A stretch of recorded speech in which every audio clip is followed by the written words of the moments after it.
بسم اللہ الرحمن الرحیم نحمده ونصلی ونسلم علی رسولہ الکریم وعلی آلہ وصحبہ اجمعین وبعد۔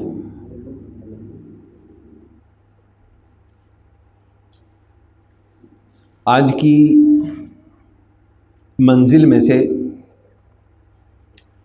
دو باتیں عرض کرنے کا ارادہ ہے۔ ایک تو یہ کہ آج کی تراویح میں ہم نے سورہ بقرہ کی اور تیسرے پارے کی ایک آیت مبارکہ پڑھی ہے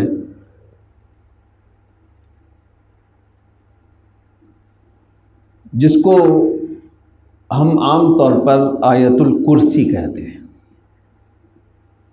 اللہ لا الہ الا هو الحی القیوم لا تأخذه سنة ولا نوم له ما في السماوات وما في الأرض من ذا الذي يشفع عنده إلا بإذنه يعلم ما بين أيديهم وما خلفهم ولا يحيطون بشيء من علمه إلا بما شاء وسع كرسيه السماوات والأرض ولا يؤوده حفظهما وهو العلی العظیم۔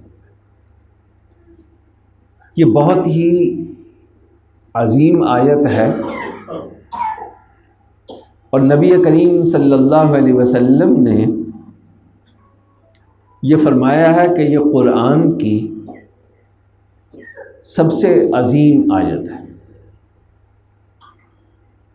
اور خود احادیث مبارکہ میں اس آیت کے بہت سارے فضائل بیان ہوئے ہیں۔ حضرت ابو ہریرہ رضی اللہ تعالیٰ عنہ فرماتے ہیں کہ ایک دفعہ مسجد نبوی میں زکوٰۃ کی کھجوروں کا ایک ڈھیر لگا ہوا تھا، جو کسی مصلحت کے تحت رسول اللہ صلی اللہ علیہ وسلم نے کچھ دن ٹھہر کر تقسیم کرنی ہوگی، کیونکہ عام طور پر نبی کریم صلی اللہ علیہ وسلم کا معمول یہ تھا کہ جو کچھ آتا تھا اسے ساتھ کے ساتھ مستحقین میں تقسیم فرما دیتے تھے، لیکن اس دفعہ آپ نے ایسا نہیں کیا، اور حضرت ابو ہریرہ رضی اللہ تعالیٰ عنہ کی ڈیوٹی لگائی کہ تم نے رات کو اس ڈھیر پر پہرا دینا ہے۔ چنانچہ حضرت ابو ہریرہ رضی اللہ تعالیٰ عنہ کھجوروں کے اس ڈھیر کے پاس بیٹھے ہوئے تھے کہ ایک شخص آیا اور اس نے کھجوریں اٹھا کر اپنے ایک کپڑے میں ڈالنی شروع کر دی تاکہ گٹھری سی بنا کر میں اسے ساتھ لے جاؤں۔ حضرت ابو ہریرہ رضی اللہ تعالیٰ عنہ نے اسے روکا، اس کا ہاتھ پکڑ لیا، تو اس نے بہت زیادہ منت سماجت شروع کر دی کہ میں غریب ہوں، مسکین ہوں، گھر میں بچے میرے بھوکے ہیں، وغیرہ وغیرہ۔ تو حضرت ابو ہریرہ رضی اللہ تعالیٰ عنہ کو اس پر ترس آ گیا۔ آدمی باتیں سن کر متاثر ہو جاتا ہے، تو انہوں نے سوچا کہ رسول اللہ صلی اللہ علیہ وسلم نے بھی یہ غریبوں میں ہی تقسیم کرنی ہے، چلو یہ لے جاتا ہے تو کوئی فرق نہیں پڑتا۔ چنانچہ حضرت ابو ہریرہ رضی اللہ تعالیٰ عنہ نے اس کو کچھ نہیں کہا اور وہ کھجوریں لے کر چلا گیا۔ رسول اللہ صلی اللہ علیہ وسلم نے از خود حضرت ابو ہریرہ رضی اللہ تعالیٰ عنہ سے کہا کہ وہ رات تم نے بندہ پکڑا تھا کوئی، وہ کدھر گیا؟ کیونکہ اس کو ایک دفعہ حضرت ابو ہریرہ رضی اللہ تعالیٰ عنہ نے پکڑ لیا تھا کہ صبح تک تجھے چھوڑوں گا نہیں، صبح کو رسول اللہ صلی اللہ علیہ وسلم کی خدمت میں پیش کروں گا۔ تو رسول اللہ صلی اللہ علیہ وسلم نے خود پوچھا کہ تمہارا وہ قیدی کدھر گیا؟ تو رسول اللہ حضرت ابو ہریرہ نے عرض کیا یا رسول اللہ، اس طریقے سے وہ منت سماجت کر رہا تھا میری، تو مجھے ترس آ گیا اور میں نے اس کو چھوڑ دیا۔ حضرت رسول اللہ صلی اللہ علیہ وسلم نے فرمایا کہ وہ تمہارے ساتھ فراڈ کر کے گیا ہے، اس نے جھوٹ بولا ہے اور کل پھر آئے گا۔ چنانچہ اگلے دن پھر وہ آ گیا۔ حضرت ابو ہریرہ رضی اللہ تعالیٰ عنہ نے اس کا ہاتھ پکڑ لیا کہ آج تو پکی بات ہے، میں تجھے بالکل نہیں چھوڑوں گا۔ لیکن وہ بھی بڑا فنکار اور اداکار تھا، اس نے اپنی غربت، اپنی مسکنت، اپنی بے بسی اس انداز سے بیان کی کہ حضرت ابو ہریرہ رضی اللہ تعالیٰ عنہ اس سے متاثر ہوئے بغیر نہیں رہے۔ ہم جانتے ہیں یہ بھی ایک فن ہے، اور بعض لوگ بہت زیادہ انسان کے ذہن پر اثر انداز ہو جاتے ہیں۔ تو حضرت ابو ہریرہ نے اسے چھوڑ دیا۔ صبح کو پھر رسول اللہ صلی اللہ علیہ وسلم نے پوچھا، ہاں بھائی وہ تمہارا قیدی تھا، کوئی بندہ پکڑا تھا تم نے؟ تو حضرت ابو ہریرہ رضی اللہ تعالیٰ عنہ نے یہ فرمایا کہ اس نے بات ہی اس انداز سے کی کہ میں مجبور ہو گیا اور وقتی طور پر اتنا متاثر ہوا کہ میں نے اس کو چھوڑ دیا۔ آپ نے فرمایا کہ اب کل کو پھر آئے گا۔ چنانچہ اگلے دن پھر آ گیا وہ۔ یہ بخاری شریف میں ہے یہ حدیث، اور پھر وہی کہانی اس نے سنائی۔ ظاہر ہے کہ ایک آدھ مرتبہ تو انسان اس طرح کی کہانیوں سے متاثر ہو جاتا ہے، جب ایک ہی بندہ بار بار اس طرح کی کہانیاں سنائے تو آدمی اتنا زیادہ متاثر نہیں ہوتا۔ تو اس لیے اس نے اپنی غربت، اپنی مسکنت وغیرہ بیان کی، لیکن حضرت ابو ہریرہ رضی اللہ تعالیٰ عنہ بڑے پکے تھے کہ آج میں نے تجھے چھوڑنا نہیں ہے۔ تو اس نے ایک اور طریقے سے بات کی۔ اس کو یہ اندازہ تھا، بخاری شریف کے لفظ ہیں کہ کانوا احرص شیء علی الخیر، کہ صحابہ اکرام میں رسول اللہ صلی اللہ علیہ وسلم نے علم کا لالچ بہت زیادہ بڑھا ہوا تھا کہ کام کی بات کہیں سے بھی ملے صحیح وہ لے لینی چاہیے۔ یہ ایک ذوق رسول اللہ صلی اللہ علیہ وسلم نے صحابہ کا بنایا ہوا تھا۔ تو اس شخص نے وہ جانتا تھا، تو اس نے اس نفسیاتی پہلو کو استعمال کیا اور حضرت ابو ہریرہ سے کہا کہ اگر آپ مجھے آج چھوڑ دیں گے تو میں آپ کو ایک بڑی پتے کی بات بتاؤں گا، بڑی کام کی بات بتاؤں گا۔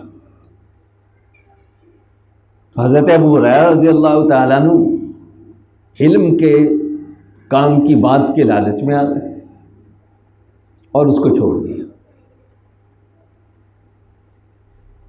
جب چھوڑ دیا تو وعدے کے مطابق اس نے وہ کام کی بات بتائی، اور وہ بات یہ بتائی کہ یہی آیت الکرسی کے بارے میں کہ اگر کوئی آدمی رات کو یہ آیت پڑھ لے تو صبح تک کوئی شیطان اس پر اثر انداز نہیں ہو سکتا۔ وہ شیطانی اثرات سے محفوظ رہتا ہے۔ تو رسول اللہ صلی اللہ حضرت ابو ہریرہ رضی اللہ تعالیٰ عنہ نے یہ بات سنی، پلے باندھی، اور وہ آدمی بھی چلتا بنا۔ تو رسول اللہ صلی اللہ علیہ وسلم نے صبح کو پھر پوچھا کہ کیا بنا اس کا، تمہارے چور کا، تمہارے قیدی کا؟ تو حضرت ابو ہریرہ رضی اللہ تعالیٰ عنہ نے کہا کہ مجھے یہ بات بتا کر گیا ہے۔ تو رسول اللہ صلی اللہ علیہ وسلم نے فرمایا کہ وہ جو 3 دن تمہارے پاس آتا رہا ہے وہ ہے تو جھوٹا، لیکن آپ نے فرمایا کہ وَلَكِنَّ الْكَذُوبَ قَدْ يَصْدُقُ، جھوٹا آدمی بھی بعض اوقات صحیح بات کر دیا کرتا ہے، سچی بات اس کی زبان سے نکل جایا کرتی ہے۔ یہ جو تمہیں نسخہ بتا کر گیا ہے یہ نسخہ اس نے ٹھیک بتایا۔ اور پھر رسول اللہ صلی اللہ علیہ وسلم نے اس کا تعارف کرایا اور حضرت ابو ہریرہ کو بتایا کہ حقیقت میں وہ انسان نہیں تھا، وہ خود ابلیس تھا، شیطان تھا خود۔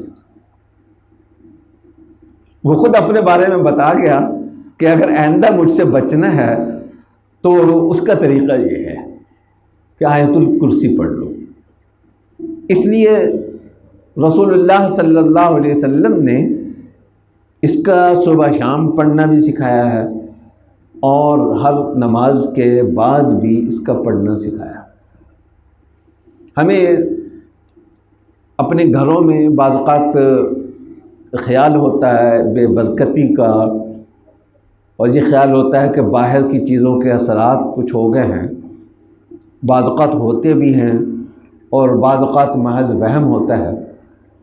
ہم اس مقصد کے لیے بہت مہنگے مہنگے عاملوں کے پاس، تعویذ کرنے والوں کے پاس جاتے ہیں، لیکن یاد رکھیے کہ اللہ نے جو تاثیر خود قرآن کے اندر رکھی ہے اور رسول اللہ صلی اللہ علیہ وسلم کی بتائی ہوئی آیات میں جو اللہ نے تاثیر رکھی ہے، رسول اللہ صلی اللہ علیہ وسلم کے بتائے ہوئے وظیفوں میں اللہ نے جو تاثیر رکھی ہے، وہ تاثیر کسی اور چیز کے اندر موجود نہیں ہے۔